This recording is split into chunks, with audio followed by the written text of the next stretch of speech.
France Culture. De l'histoire. Xavier Mauduit. Graines d'empire. Quand les États se bâtissent sur le blé à comprendre comme la céréale, dont les grains broyés donnent de la farine qui, elle-même, devient du pain. Mais la puissance symbolique de cette graminée est telle que, dans notre langue, le blé désigne aussi l'argent. De la nécessité de nourrir les populations au désir de puissance et de conquête, le blé semble mener le monde d'épi en pire. Caroline, les filles, venez voir. C'est la terre qui chante et qui rêve en chantant. Nous que sa voix nous chante, rêvez en l'écoutant. Regardez. Aujourd'hui, le blé. Regardez ça. De la bonne terre bien verte. Ça veut dire qu'il y a de l'eau en abondance. On est arrivé. C'est chez nous ici.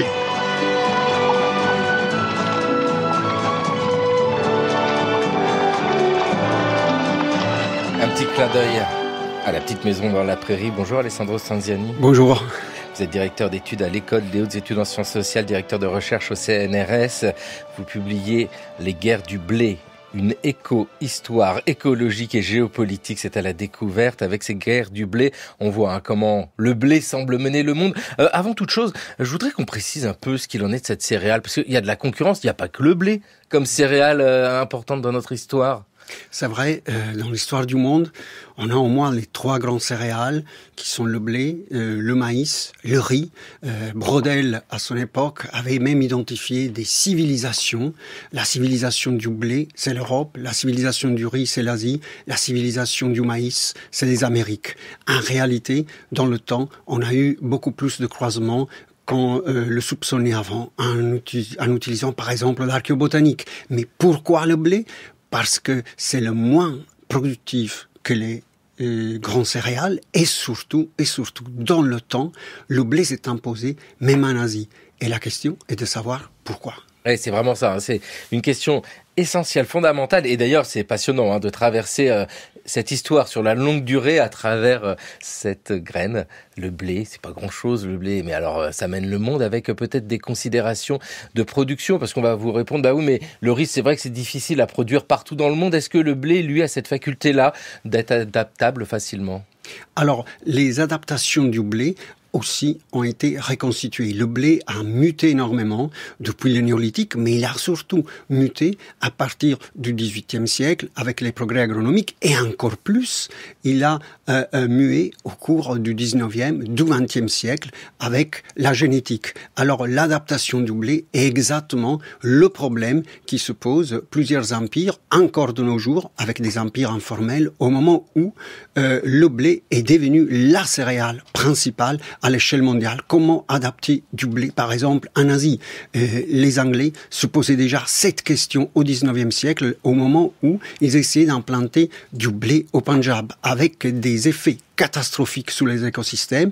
Encore, l'adaptation du blé en Amérique a été un processus lent, difficile. Au début, c'était le maïs. Le blé est arrivé à l'aide des migrants russes, par exemple. Ou encore, pourquoi et comment aujourd'hui on peut essayer d'implanter du blé en Amérique latine ou en Australie. Ça avait commencé au 19e siècle avec là aussi des résultats catastrophique pour les systèmes écologiques et une imposition forte sur les terres qui, en principe, appartenaient aux soi-disant nomades. Et c'était un processus de très très longue durée.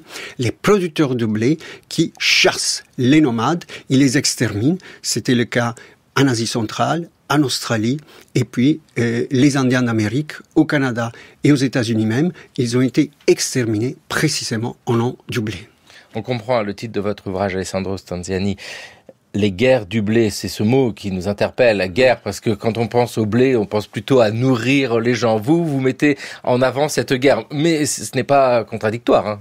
Non, ce n'est pas contradictoire dans la mesure où, pour mener des guerres, il y a une équation très difficile à résoudre depuis le XVIIe siècle, qui est la suivante. Une fois que je n'ai plus de mercenaires comment un État peut arriver à recruter des paysans, donc à enlever de la force de travail des campagnes, en alimentant les paysans devenus soldats et en continuant d'approvisionner les villes. C'était l'équation la plus difficile au XVIIe siècle et la naissance de l'État moderne, selon moi, est précisément liée à la résolution de cette équation, qui a été résolue de manière plus ou moins convaincante, de manière différente, suivant les pays. Par exemple, en Chine, en Russie, en Angleterre ou en France, les réponses apportées ont été différentes. Par exemple, les Chinois, avec le riz, une fois qu'ils commencent à occuper les steppes d'Asie centrale, ils se posent exactement le problème de comment nourrir les soldats et les villes. La solution est alors trouvée d'abord dans les paysans soldats. Les soldats Han occupent les steppes des Mongols et les soldats cultivent les steppes et produisent leur propre riz et surtout leur propre millet. Donc c'est une solution particulière qui s'accompagne néanmoins du rôle important des marchands pour approvisionner les autres régions de Chine. Les Russes trouvent une toute autre solution. Ils occupent les steppes, eux aussi, ils les enlèvent aux soi-disant nomades, et ils mettent eux aussi des soldats paysans. Sauf que, à la différence des Chinois, les Russes n'ont pas confiance dans le marché. Et du coup, c'est l'État qui s'occupe de l'approvisionnement en blé des villes et des soldats qui ne sont pas dans les steppes. L'Angleterre est encore une autre solution. L'Angleterre n'a pas énormément de blé. L'Angleterre commence à importer du blé au milieu du XVIIIe siècle. Mais qu'est-ce qu'elle fait l'Angleterre ? Contrairement à l'historiographie conventionnelle qui parle d'une Angleterre libérale, du libre marché depuis le XVIIIe siècle, en réalité, les marchés du blé sont étroitement surveillés et régulés en Angleterre, et ceci jusqu'à la fin du XIXe siècle. Les Anglais n'ont pas confiance dans le marché lorsqu'il s'agit du blé. Et la France là-dedans. Alors, en France, on trouve aussi des solutions. La première solution consiste à créer des réserves pour la population civile et pour les soldats. Il faut accumuler du blé. Mais qui est censé apporter ce blé ? Et c'est là où il y a des tensions importantes entre les marchands, les paysans, l'État et les villes. Il faut négocier la contribution du blé et en particulier les réserves. Alors, côté français, on trouve une solution pour quelle raison ? Parce que il y a une productivité que malgré tout augmente depuis des siècles. Ce n'est pas vrai que l'agriculture française était stagnante, en retard par rapport à l'Angleterre au XVIIe, XVIIIe siècle. Tout au contraire, l'agriculture française était performante et donc elle permet d'assurer à la fois l'approvisionnement des villes et l'approvisionnement de l'armée. Le problème, ce sont plutôt les finances publiques. Eh oui, parce que là, vous posez tout de suite, Alessandro Stanziani, des idées extrêmement simples à comprendre, mais très, très difficiles à résoudre. Cette idée que pour faire la guerre, oui, il faut nourrir à la fois les populations, à la fois les soldats, et vous donner ces différentes approches. Dans le cas français, vous le dites bien, la France produit du blé. La question est sans doute autre, il y a celle des spéculateurs, parce que la priorité d'un gouvernement, c'est de nourrir sa population. Sinon, il y a des risques. Si les gens ne mangent pas, les gens ne sont pas contents. Donc déjà, à la base, on a cet impératif pour le pouvoir, nourrir sa population. Alors la tension est double. Tout d'abord, il y a une tension entre guerre, marché et spéculation. Alors les États dits d'ancien régime essaient de contourner ce problème en essayant de concilier le marché qui est déjà là et le contrôle des quantités et donc des prix. Comment font-ils ?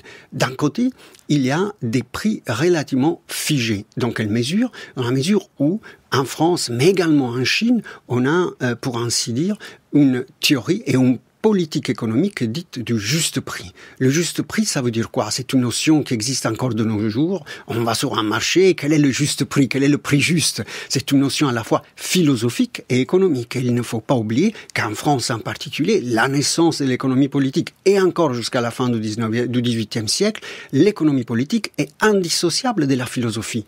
Du coup, la question est comment on fixe un juste prix ? Et le juste prix s'ancre dans des tradition de philosophie thomiste, mais également dans des politiques dites d'ancien régime, suivant lesquelles à chaque population correspond, à chaque classe de la population correspond quoi ? Un type de blé et un prix particulier. Par exemple, les Parisiens et les élites mangent du pain blanc et donc du froment. Les groupes inférieurs ont déjà un pain bis et un mélange de froment seigle. Et puis les paysans, et en cas de mauvaise récolte, on mange des substituts du blé. Donc c'est très hiérarchisé et très figé. Et en même temps, les prix sont fixés de manière telle à limiter les spéculations. C'est exactement ça l'ambition de la monarchie, mais c'est exactement le même problème qui se posent les Chinois. Et la solution est donc trouvée dans une régulation, mais qui est en même temps limitée, qui permet de sauvegarder la hiérarchie et les inégalités des sociétés d'ancien régime. Donc, il ne faut pas interpréter le XVIIIe siècle avec les yeux du XIXe et du XXe. L'opposition entre marché et régulation, elle est importante, mais elle est beaucoup plus souple de ce qu'elle en deviendra par la suite. Donc, l'opposition entre les physiocrates, par exemple, et ceux qui souhaitent encore réguler le blé en France, elle est moins nette par rapport aux interprétations qui en seront données à partir du XIXe siècle. Oui, et puis on parle souvent du blé quand il y a un problème autour du blé. Dans l'histoire, on focalise souvent sur ces moments de tension. Par exemple, c'est le cas avec la guerre des farines. Le problème économique, quel est-il ? Pour le peuple, c'est le prix du pain. Eh bien, le peuple n'a pas tellement tort, sauf qu'il ne voit pas ce problème en profondeur. Mais pour Turgot, le prix du pain, cela représente en effet tout le problème de l'économie. Il aura pendant son ministère une émeute qui marquera d'ailleurs le commencement de son déclin, qui sera l'échec de ce ministère, et qu'on a appelé la guerre des farines. Et les historiens actuels qui étudient maintenant de très près la guerre des farines, notamment en Russie soviétique ou en Angleterre, y voient tous une préface, une répétition générale de la révolution de 1789. La guerre des farines sera une émeute du pain, la révolution de 89 est une révolution du pain. Mais pour aborder ce sujet, il faut se demander pourquoi les gens faisaient-ils des émeutes pour le pain. D'abord, c'est parce que le pain était la base de leur nourriture. Aujourd'hui, ce serait plutôt la viande. En tout cas, nous avons des nourritures variées. À ce moment-là, c'était le pain, qui d'ailleurs n'est pas fait toujours de blé ou de grand blé. Il peut être fait de seigle, d'orge, d'avoine.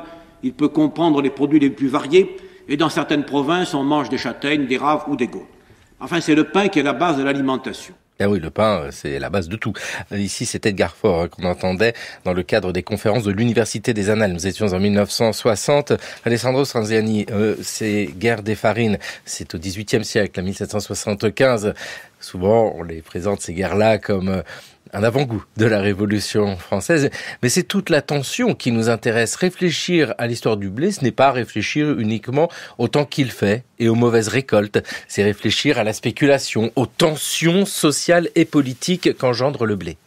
Alors, sans doute, il y a une influence dans des sociétés agraires de la météorologie et du climat. On a des analyses désormais récentes qui permettent de comprendre, par exemple, pourquoi les tensions politiques importantes au XVIIe siècle, partout. C'est en France, c'est en Angleterre, c'est en Perse, c'est dans l'Empire ottoman, c'est en Chine. Elles sont liées au début d'un petit air glaciaire qui fait baisser les récoltes. On a des mauvaises récoltes sur 2, 3, même 8 ans. Alors dans une société agraire, c'est évident que plusieurs mauvaises récoltes peuvent conduire à des crises politiques majeures. Et pourtant, là, c'est conditions nécessaires, mais pas suffisantes. Pourquoi ? Parce que ça dépend aussi des politiques qui sont adoptées et des inégalités à l'intérieur des sociétés. Alors, du coup, on revient là aux révolutions et aux émeutes, et en particulier en France. Il est déjà impossible, à cette époque, au XVIIIe siècle, de séparer mauvaise récolte, famine et disette. C'est-à-dire les marchés et les mouvements météorologiques. Pourquoi ? Parce que, contrairement à ce que le prix Nobel Amartya Sen avait affirmé, l'impact des spéculations sur les marchés en cas de mauvaise récolte ne sont pas un phénomène du XXe siècle avancé, il est déjà là au XVIIIe siècle, et pour certains médiévistes, c'est déjà le cas au XIIe siècle. Qu'est-ce que ça veut dire ? Ça veut dire que, comme le disait par exemple Jean Meuvray, un grand historien français pendant les années 60, il n'y a jamais eu tellement de blé sur les Hauts-de-France qu'en cas de mauvaise récolte. C'est-à-dire, il y a du blé, mais le vrai problème, c'est la spéculation. La spéculation sur les blés et donc les accapareurs de blé. Il y a un deuxième élément qui intervient pour expliquer en effet la révolution. D'un côté, il y a sans doute des mauvaises récoltes, mais d'un autre côté, il y a la spéculation sur les blés et surtout, il y a la spéculation financière internationale. Ça veut dire quoi? Ça veut dire que au cours du XVIIIe siècle, les finances internationales, les mouvements monétaires sont déjà conséquents et importants. La France, elle a une agriculture performante, mais elle a un problème, c'est l'endettement de la monarchie. Et précisément vers la fin des années 80, il y a un mouvement de spéculation internationale sur la dette française. Et le problème donc, c'est moins l'agriculture ou 1-2 ans de mauvaises récoltes que les spéculations internationales qui font chuter les capacités de la monarchie de faire face aux mauvaises récoltes. On ne peut pas importer, par exemple, du blé de la Baltique, c'était le cas traditionnellement, d'où une persistance des tensions sur le marché. Donc, c'est une convergence, encore une fois, de une monarchie qui est mal organisée sur le plan fiscal, très peu de gens payent l'impôt, une mauvaise récolte, deux mauvaises récoltes en réalité, et des spéculations à la fois marchandes et financières. Donc c'est l'ensemble de ces problèmes qui sont locaux, nationaux et internationaux qui expliquent la Révolution française. L'État est dans le pré, dans le cours de l'histoire aujourd'hui, Alessandro Sanziani, parce que l'État a besoin d'argent et la fiscalité repose beaucoup sur le blé. Et là, dans tout ce que vous venez de nous dire, on saisit combien l'État doit regarder ce qui se passe sur la spéculation, sur les marchés, sur la production, parce que l'impôt lui-même naît de ces récoltes. Absolument. Il y a encore dans certains pays un impôt qui est directement prélevé sur les récoltes, mais même si l'impôt est en argent, la production agricole, elle est cruciale pour l'imposition fiscale. Et l'État en a besoin pour financer à la fois les réserves granaires, l'armée, l'approvisionnement des villes. Donc, l'imposition fiscale est essentielle. Comment se passe-t-elle ? D'un côté, nous avons l'Angleterre. L'Angleterre qui est toujours présentée comme le cas de la fiscalité moderne, d'une centralisation de la fiscalité, tout le monde paie les impôts.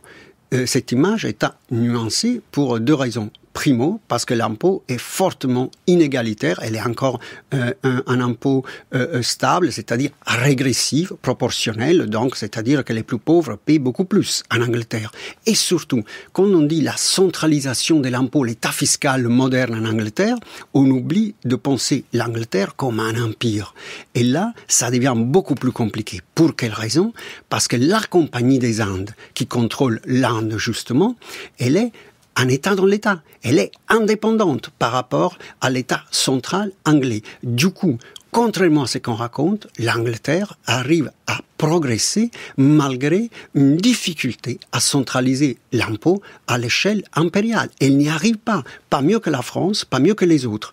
Ce qui arrive mieux, c'est effectivement, encore une fois, ce sont les Russes qui arrivent à centraliser l'impôt à l'échelle de leur empire. Avec des Britanniques qui ne produisent pas tant de blé que ça, nos voisins là, voilà, ils sont extrêmement puissants. Mais alors Alessandro Sanziani, est-ce que l'on peut expliquer cet empire que vous venez d'évoquer par le besoin d'avoir de grandes productions de blé? Parce que le blé, c'est la puissance, il faut nourrir les soldats, il faut nourrir la population, et ça permet de lever les impôts. Alors là, c'est vraiment le cœur du problème. L'Angleterre devient déficitaire en blé et en produits agricoles et denrées alimentaires en particulier vers le milieu du XVIIIe siècle. Pourquoi elle devient déficitaire? Parce qu'elle mise beaucoup plus sur la production industrielle, éventuellement sur le commerce, beaucoup moins sur l'agriculture. Du coup, la question se pose, où est-ce que je trouve le blé? Mais d'abord, pourquoi ils ont besoin de blé? Ils ont besoin du blé en Angleterre pour une raison particulière. Parce que la soi-disant révolution industrielle, la première révolution industrielle en Angleterre, elle s'appuie beaucoup moins sur le capital qu'on raconte d'habitude, elle s'appuie sur le travail. Elle est très intensive en travail. En réalité, contrairement à ce que Marx ou Smith racontent, ça sera la deuxième révolution industrielle qui sera très intensive en capital. La première utilise du travail pour augmenter les rendements, pour augmenter la production. Or, le travail a besoin d'un fuel. Ce n'est pas le pétrole, c'est le blé. Il faut nourrir les populations pour qu'elles travaillent. Or, l'Angleterre n'a pas suffisamment de blé. Comment elle fait? Au début, elle importe de la Baltique et ensuite, elle se tourne vers ses colonies et puis anciennes colonies au-delà de l'Atlantique. Donc là, c'est très important. Pourquoi? Parce que l'extermination des nomades présumé, comme je le disais, parce qu'en réalité, ils cultivaient aussi, les Sioux, les Apaches, ils cultivaient. En réalité, donc, l'extermination des nomades aux États-Unis répond à l'exigence des États-Unis, désormais indépendants, mais aussi et surtout de l'Angleterre, pour avoir du blé, davantage du blé. L'Empire anglais s'appuie sur le blé produit aux États-Unis, mais également dans les colonies britanniques qui sont le Canada et l'Australie. Là aussi, on a besoin de défricher des terres, de les enlever aux aborigènes, par exemple en Australie, de les enlever aux Indiens au Canada et de produire du blé. C'est la force de l'Angleterre. Et là, on trouve quand même un phénomène global. Pourquoi ? Parce que des deux côtés de l'Eurasie nord, on a un phénomène parallèle qui n'a pas tellement été mis en évidence par les historiens. Et il est le suivant, avec l'Angleterre, un autre pays envahit des terres pour produire du blé pour l'ensemble des autres pays. C'est la Russie. C'est la Russie que non seulement, déjà au XVIIe, XVIIIe, enlève les steppes aux nomades, mais au XVIIIe, fin XVIIIe et puis début XIXe, elle s'empare de l'Ukraine. L'Ukraine qui devient le grenier de la Russie. Donc nous avons un phénomène semblable des deux côtés de l'Eurasie. Deux pays, la Russie et l'Angleterre, comprennent que le blé est le nerf de la domination internationale. Et du coup, ils occupent les deux des terres pour produire du blé destiné en partie à leur propre population, mais également, et c'est le cas de la Russie, à d'autres populations. La Russie devient vite le premier exportateur mondial grâce à l'occupation de l'Ukraine. Mais il y a aussi un mais, et là c'est très intéressant, en Ukraine, on ne produit pas n'importe quel blé. Lequel ? Alors, en Ukraine, on produit le blé dit Taganrog. Alors, ce blé Taganrog est un blé dur. C'est pas le blé tendre typique pour la production de pain. Qu'est-ce qu'on produit avec le blé dur ? Ce blé dur, au moment du blocus napoléonien, pendant les guerres napoléoniennes, arrive en Italie. En Italie, on avait commencé à produire des pâtes. Et les pâtes se font avec le blé dur, pas avec le blé tendre. Du coup, il y a une connexion entre les steppes russes et la Méditerranée qui deviendra une connexion mondiale. C'est le blé Taganrog, le blé dur, qui arrive en Italie et qui permet l'essor des pâtes industrielles telles qu'on les connaît aujourd'hui. Voilà une connexion fondamentale parce que la révolution des pâtes, c'est la première grande révolution alimentaire de l'époque moderne. Un produit, un principe anodin, s'impose à l'échelle mondiale. Et ça naît du croisement entre une production qui était juste locale, régionale, nationale, et le blé Taganrog du Russie, et donc l'occupation de l'Ukraine. Alessandro Sanziani, il y a dans vos ouvrages, que ce soit les guerres du blé, mais les autres, un capital terre, une histoire longue du monde, et on pourrait en citer d'autres, toujours une attention très nette portée sur les pâtes. Non, vous avez toujours des pâtes. Non, mais voilà, parce qu'on sent cette révolution alimentaire. Et merci d'avoir rappelé que l'industrialisation, en tout cas la première, ne repose pas sur des machines, elle repose sur du travail. Et ce travail-là n'est pas seulement celui des travailleurs et des travailleuses à l'usine, c'est aussi les travailleurs de la terre. Debout les gars, la cloche sonne, l'angélus au clocher lointain, et dans les cieux seul rayonne la blanche étoile du matin. La blanche étoile du matin. La blanche étoile du matin. Sortons les faux et les fossiles, debout les filles. Allons couper les mésentents, debout les gars. Debout les gars, car l'alouette a déjà redit ses chansons. C'est aujourd'hui la grande fête des moissonneurs et des moissons. Des moissonneurs et des moissons. Des moissonneurs et des moissons. Sortons les faux et les fossiles, debout les filles. Allons couper les mésentents, debout les gars. Paul Payen, Les Moissons, opéra comique 1938, parce que ce sont des hommes, des femmes qui produisent. Alessandro Sanziani, on voit dans les guerres du blé combien il y a un écart sans cesse, un système de focus entre les gens qui travaillent au plus près de la terre, dans leurs champs, et puis les enjeux qui d'ailleurs se joue bien loin des champs. Et là, on est sans doute dans les villes et sous les boiseries dorées des palais. Mais c'est ce va-et-vient constant entre le très local où on produit et puis les échanges mondiaux, parce qu'on ne peut pas comprendre la production dans un champ n'importe où, que ce soit en Beauce, en Ukraine, que ce soit en Angleterre, si on ne prend pas en compte cette importance du blé à l'échelle mondiale. Alors, cet aspect est à déployer selon au moins 2 points de vue. Le premier, les paysans sont loin d'être immobiles. Et c'est là la caractéristique du 18e, du 19e siècle. Ça va s'arrêter seulement en partie au 20e siècle. Ça veut dire quoi? Ça veut dire qu'il y a très peu de soi-disant prolétaires au 19e siècle.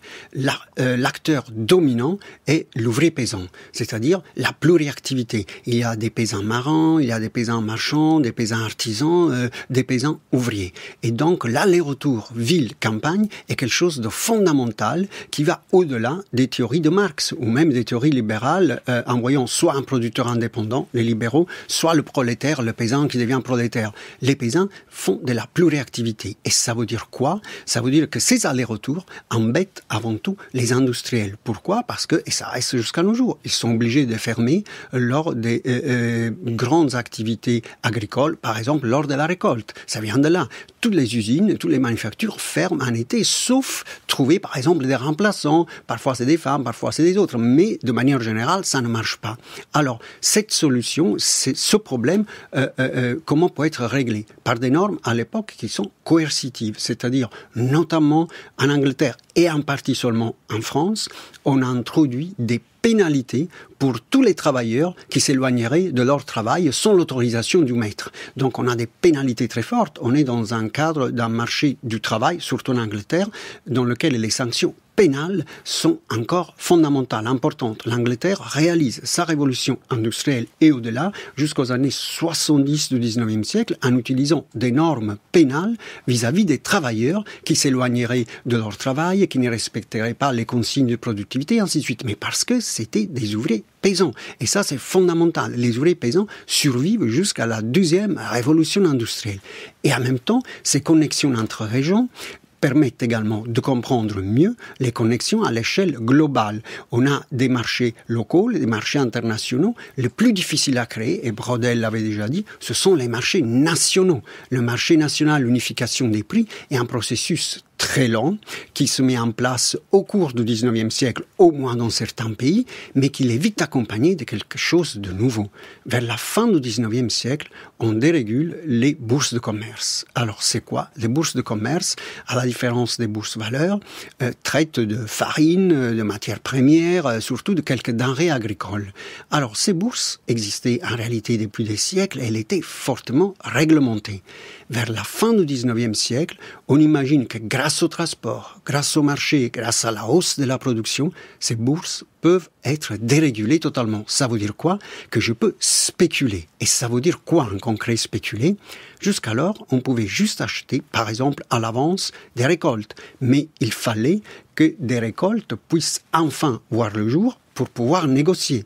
Là, on invente quelque chose de nouveau. Ce sont les produits virtuels. Les acteurs dans les bourses de commerce échangent des promesses de vente de produits qui ne verront jamais le jour. J'achète une promesse sur un produit à venir que je transfère comme crédit à quelqu'un d'autre et ça circule comme des assignats. C'est quelque chose qui provoque tout de suite des tollés importants partout en Europe, aux États-Unis, mais c'est la pensée libérale de l'époque qui s'impose. Et cette pensée a des effets également dans le monde colonial. Pourquoi? Parce que c'est à ce moment-là, fin 19e, justement avec la libéralisation des bourses de commerce, qu'on commence à avoir une multiplication de famines en Afrique et en Inde. Les famines existaient déjà avant. Mais là, ce n'est pas juste les mauvaises récoltes, c'est la spéculation internationale. C'est-à-dire les puissances, la France par exemple au Maghreb, les Anglais en Inde, en Afrique et ailleurs, qu'est-ce qu'ils font?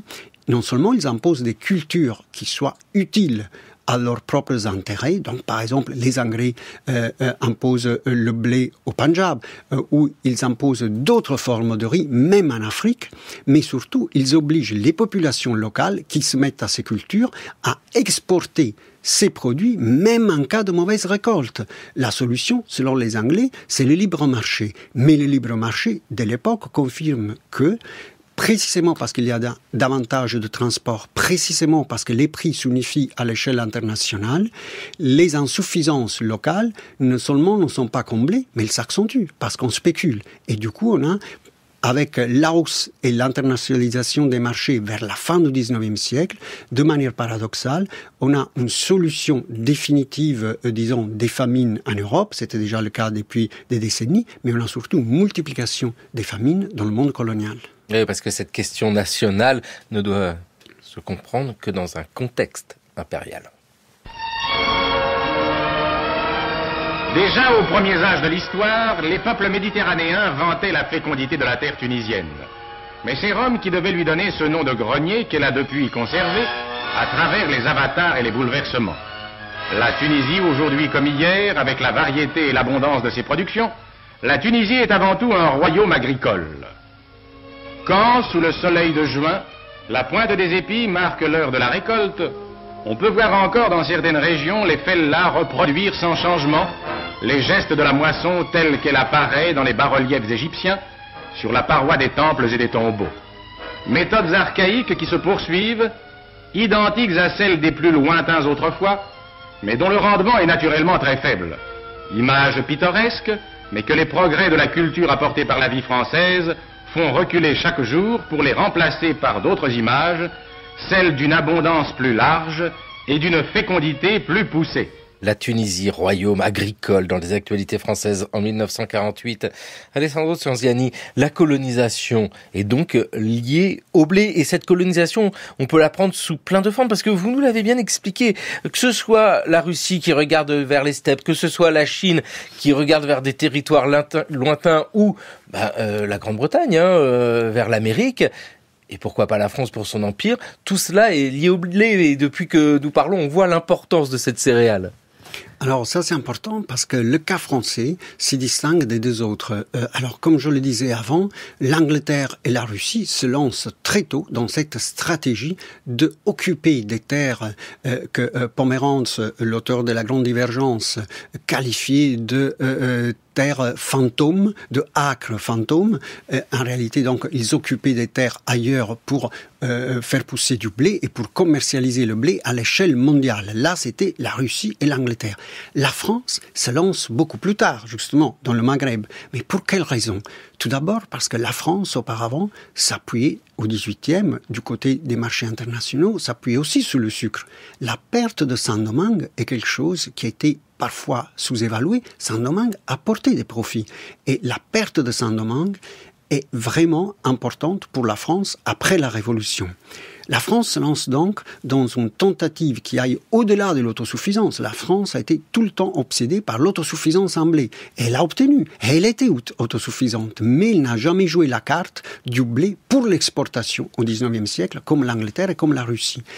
Elle commence à s'intéresser, la France, aux colonies pour produire des céréales vers la fin du XIXe siècle, et c'est là où intervient le Maghreb. On commence à cultiver du blé, on a bien sûr là aussi enlevé les terres aux soi-disant nomades, on n'y avait pas de titre de propriété, donc on peut occuper les terres, on commence à produire du blé, le blé au Maghreb augmente, en cas de mauvaise récolte, la France opère exactement comme l'Angleterre, c'est-à-dire pas de question, on ne se soucie pas des populations locales, mais on continue d'exporter leur blé pour le marché international, voire pour la France. Et pourtant, les quantités produites au Maghreb, évidemment, ne sont pas comparables à celles que la Russie obtient en Ukraine, ou que les États-Unis obtiennent dans leur plaine, ou que l'Angleterre obtient encore au Canada et en Australie. Et c'est là une véritable différence, de mon point de vue, qui permet d'expliquer la divergence entre la croissance française et la croissance anglaise. C'est pas forcément la productivité du travail, c'est pas forcément l'industrie,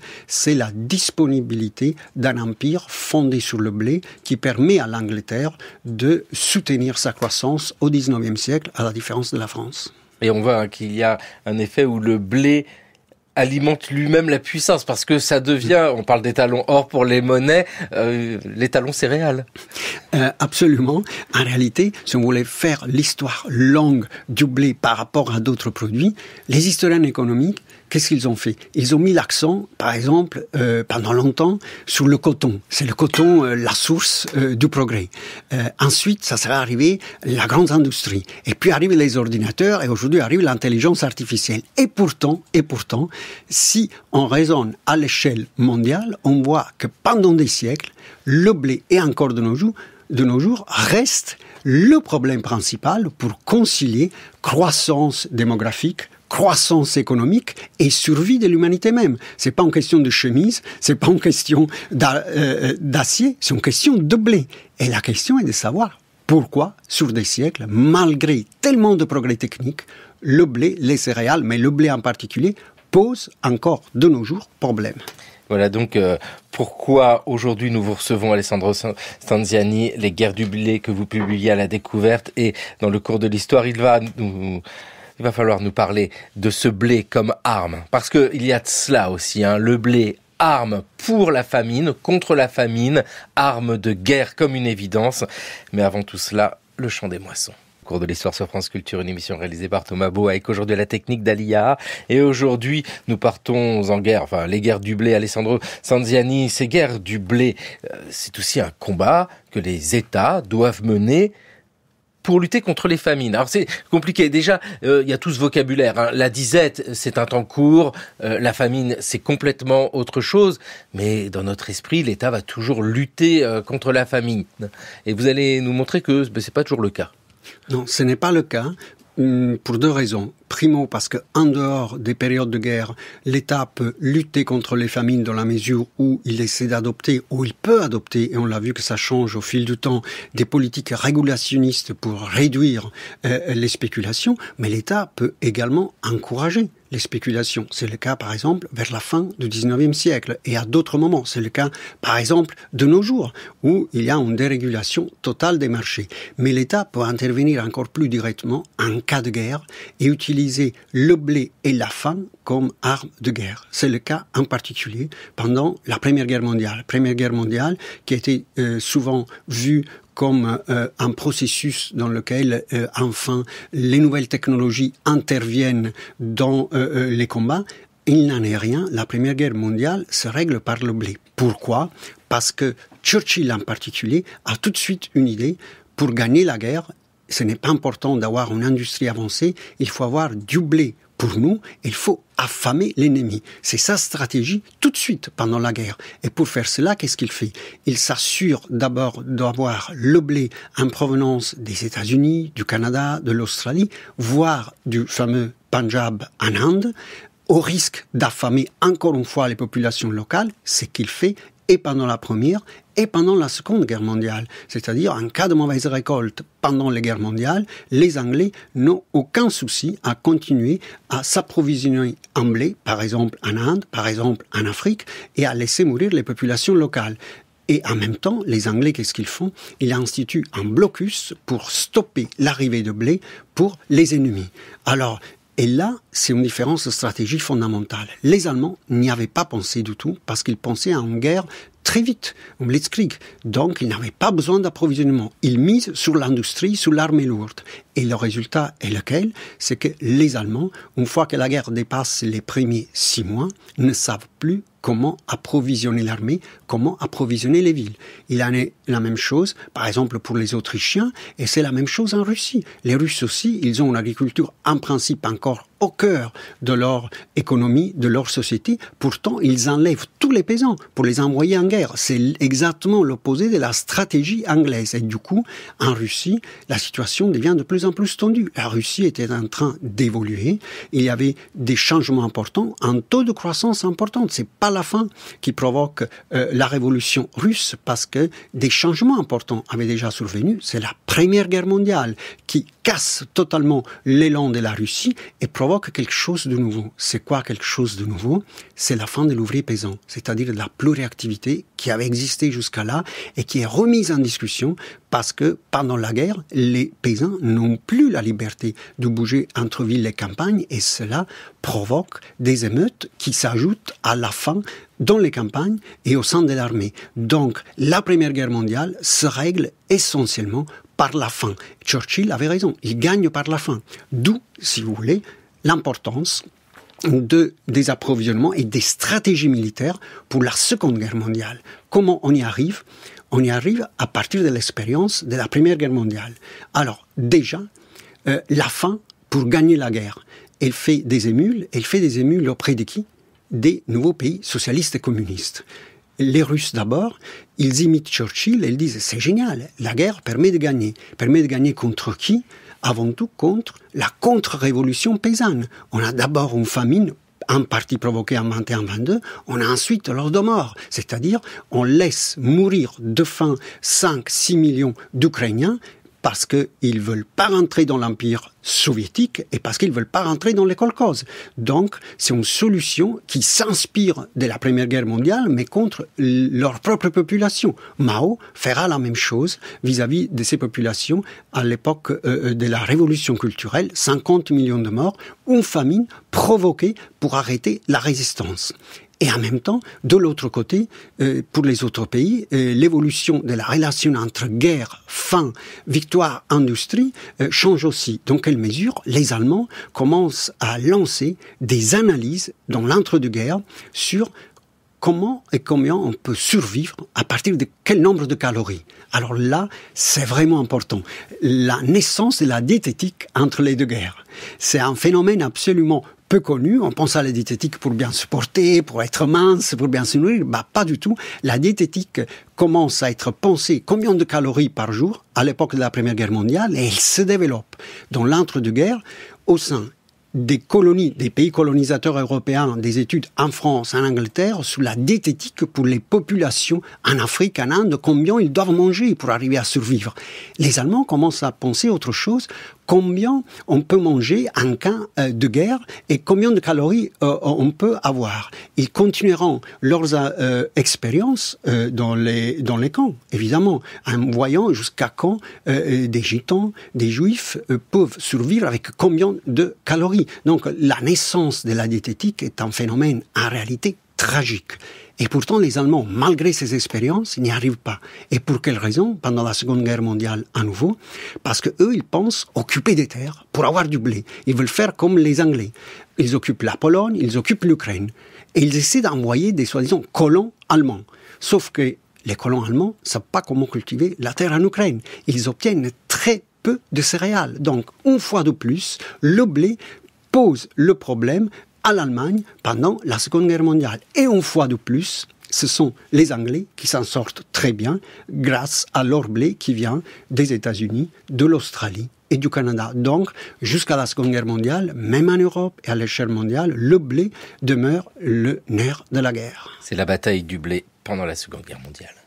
Chez nous, vous le savez déjà, chers auditeurs, quiconque a traversé l'une ou l'autre de nos provinces peut répondre avec assurance que les champs de blé sont magnifiques, qu'ils n'ont jamais été si étendus et que les paysans ne sont pas mécontents, ce qui est beaucoup dire, des promesses de la terre. Ces préoccupations d'ordre alimentaire sont aujourd'hui communes à tous les peuples de l'Europe. Autrefois, chez nous, on souriait ironiquement en lisant qu'un chef d'État voisin inaugurait la bataille du blé, en conduisant lui-même une charrue et en portant des gerbes. En ces jours de crise, on comprend enfin, et c'est toute l'Europe qui livre sa bataille du blé avec la volonté de la gagner. En France, la campagne de 1942 pour le pain est considérée comme victorieuse. Les rations n'ont pas été diminuées pour assurer la soudure. Voyez-vous, chers auditeurs, cette guerre est bien une guerre d'indépendance. L'Europe tout entière, les armes ou l'outil à la main, se bat pour assurer sa liberté politique et en même temps sa liberté économique. Le jour n'est plus très éloigné où chacun d'entre nous reconnaîtra que les épis de Bessarabie ou de Wallonie ont pour nous, Européens, le même sens que les épis de la Beauce ou ceux du Poitou. Tout comme il y a une stratégie militaire, il y a une stratégie du pain. Archive de propagande, c'est Radio Paris en 1942 avec un speaker non identifié qui nous évoque ici alors la bataille du blé, et plutôt les batailles du blé, parce qu'il y a ce clin d'œil fait, sans le citer directement, à Mussolini, qui dans les années 1920 avait lancé la bataille du blé dans l'Italie fasciste. Ça, c'était un grand moment aussi, blé et totalitarisme. Absolument, c'est quelque chose d'important. En paraphrasant un peu un auteur, un politiste des années 60 qui s'appelait Barrington Moore Jr., qui avait écrit les origines sociales de la dictature et de la démocratie, je dirais qu'il y a les origines grainaires, céréalières des dictatures et des démocraties. Pourquoi ?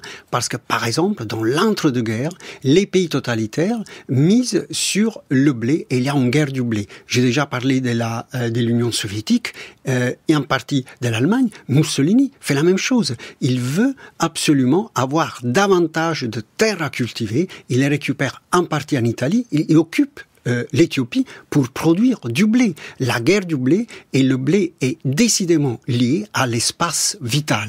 Mais pourquoi cette insistance pour le blé ? Elle est non seulement économique, parce que le blé reste important, mais elle est aussi idéologique et politique. Pour quelle raison ? Parce que, comme je l'avais dit, le monde qui est considéré comme d'ancien régime, qu'en principe serait censé s'effondrer à la fin du XVIIIe siècle, il ne s'effondre pas.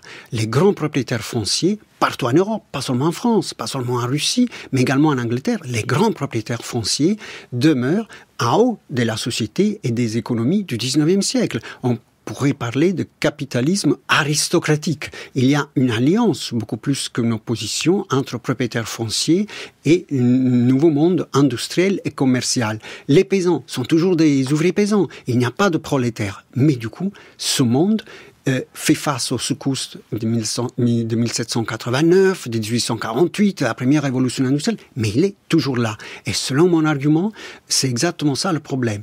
L'ancien monde survit avec le capitalisme jusqu'à la Première Guerre mondiale. Il s'effondre trop tard. Et c'est pour ces raisons qu'on peut mieux expliquer les tragédies, les bouleversements de la première moitié du XXe siècle, les tentatives de résistance de cet ancien monde en train de disparaître. Ce sont les révolutions paysannes qui s'opposent, en Russie précisément, à la prolétarisation ou bien à la fin de l'ouvrier paysan. C'est la résistance au sein de l'Italie, de l'Allemagne, des anciennes classes des propriétaires fonciers, voire des paysans, face à l'industrialisation qui avance. Les totalitarismes sont en réalité une réaction à cette grande transformation de l'agriculture qui, elle est très tardive et qui intervient entre les deux guerres. C'est donc une toute autre image, mais qui permet de mieux comprendre ces origines du totalitarisme d'un côté, des pays soi-disant démocratiques de l'autre, qu'ils trouvent dans l'entre-deux-guerres.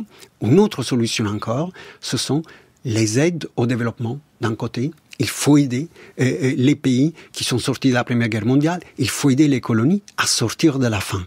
Et cette suggestion s'en accompagne d'une autre.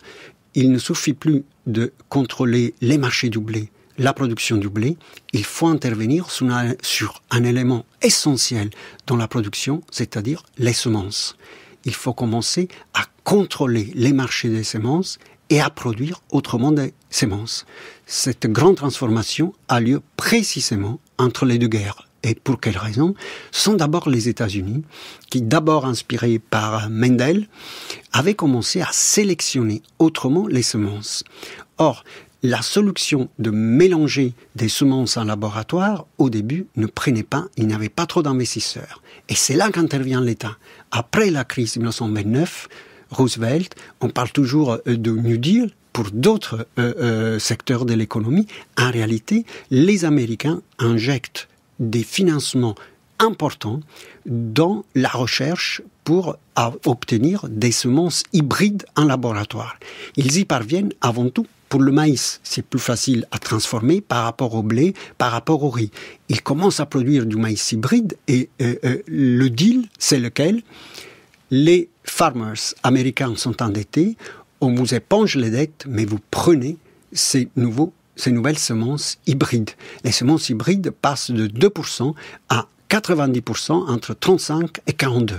Après la Seconde Guerre mondiale, les Américains, évidemment, pensent pouvoir faire la même chose à l'échelle internationale. Ils ont gagné la guerre, du coup, ils viennent en Europe et le plan Marshall, qui est connu aussi pour d'autres raisons, utilise encore une fois les semences hybrides produites aux États-Unis. C'est-à-dire, vous êtes endetté, on vous aide, mais en échange, vous prenez les semences produites par les semenciers américains. Et c'est une nouvelle ère qui commence avec les semences hybrides, les filières. On commence par produire de nouvelles variétés de maïs. Avec le temps, le blé et le riz s'y rajoutent et c'est une dynamique à l'échelle mondiale. La Fondation Rockefeller intervient, donc c'est un mélange fondation privée, État américain. Ils imposent les hybrides non seulement à l'Europe, mais par exemple au Mexique. Les guerres en Asie du Sud-Est, d'abord la guerre de Corée, ensuite la guerre du Vietnam, s'accompagnent de l'imposition de semences hybrides produites aux États-Unis et puis de plus en plus en France, dans les colonies et puis anciennes colonies. Oui, parce qu'on comprend vraiment le sous-titre de votre ouvrage, hein. Les guerres du blé, une histoire histoire écologique et géopolitique. Et il y a écologique là-dedans. Rien de tel à ce moment que de laisser la parole à un agronome et un pionnier de l'écologie politique, René Dumont. L'ORTF vient de s'associer à l'action de Faminde, le comité constitué en France pour sauver de la mort immédiatement, grâce à des envois de lait et de riz, les milliers d'enfants que la nouvelle famine, encore plus atroce semble-t-il que les précédentes, menace. La faim dans le monde, c'est une conséquence du sous-développement. Le sous-développement, c'est une conséquence du fait que dans ces pays existent des minorités privilégiées qui n'ont pas assuré le développement. Mais de ces minorités privilégiées, nous avons été complices, nous avons été solidaires, notamment par le phénomène de la colonisation. Et quand l'Angleterre a colonisé l'Inde, elle a profité pour son développement industriel, ça n'a pas été le seul facteur, mais ça a été important, mais elle a ruiné une partie importante de l'artisanat indien, et brusquement, tandis que jusqu'à présent, c'est cette action de freinage économique entraînait aussi un freinage démographique. L'action des dernières années de la colonisation, en Afrique française par exemple, et l'action des jeunes États indépendants en Inde a consisté à débloquer les freins à la croissance démographique, alors qu'auparavant, les freins à la croissance économique bloquaient aussi les freins à la croissance démographique.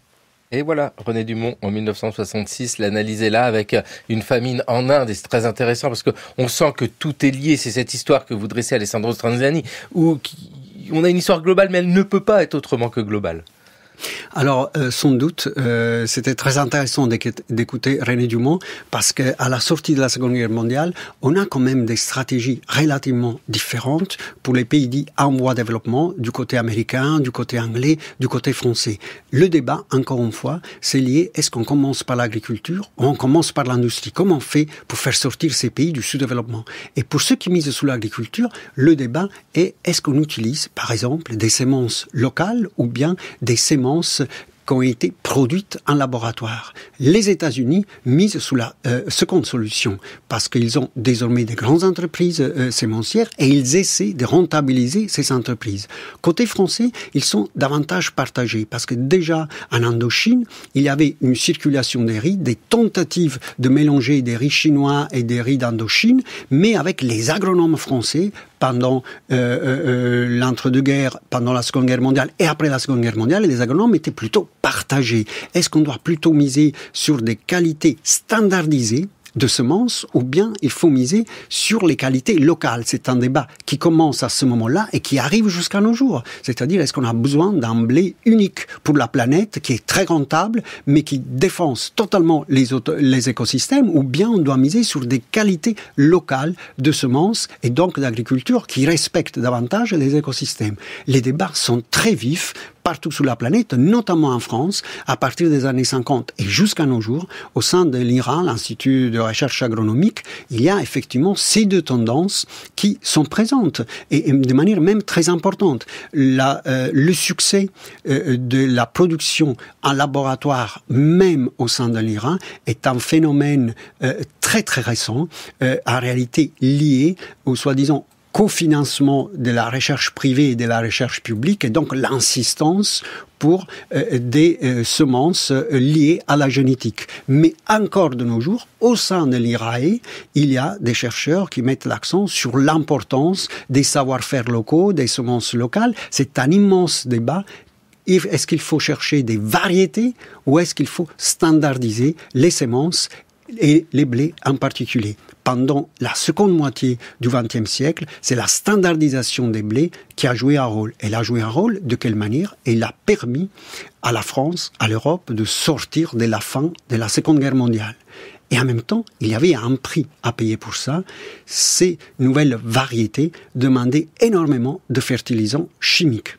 Ces fertilisants, ajoutés aux pesticides, ont détruit les écosystèmes et à terme, les rendements ont commencé à nouveau à baisser. À partir des années 70, il y avait un problème. Comment fait-on pour continuer à augmenter les rendements?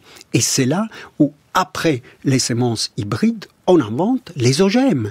On commence à séquencer le génome au lieu de mélanger juste des semences pour essayer de faire remonter encore les rendements. Entre-temps, les anciennes semences hybrides sont vendues, imposées aux soi-disant tiers-monde à partir des années 70. Elles sont plus utiles dans les pays avancés, mais ils le deviennent pour qu'on puisse avoir une révolution verte. En Afrique, en Inde, et on a une révolution verte, on a une hausse des rendements, mais encore une fois, les famines disparaissent, et puis à partir du tournant du siècle, là aussi, les rendements commencent à nouveau à s'étasser. Et la question n'est pas encore réglée. Et du coup, le problème est-ce vraiment la hausse de la population le problème ?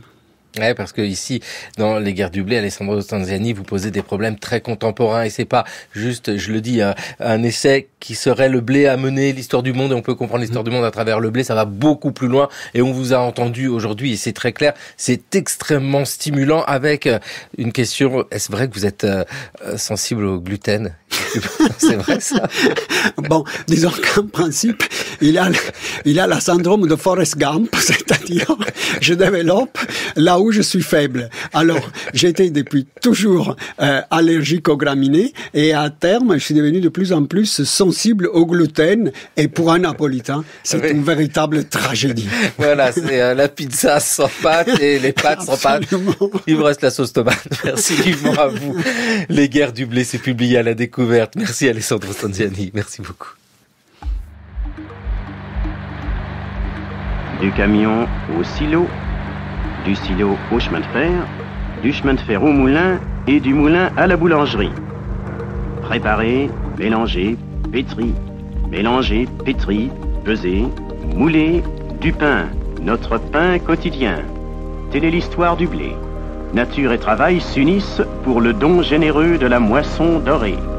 C'était le cours de l'histoire sur France Culture, une émission préparée par Jeanne Delecroix, Maëri Soisic Fraboulet, Jeanne Copper, Raphaël Laloum, Maël Vincent Randonnier et Mayouen Guizou. Le cours de l'histoire à retrouver à podcaster sur franceculture.fr et l'appli Radio France.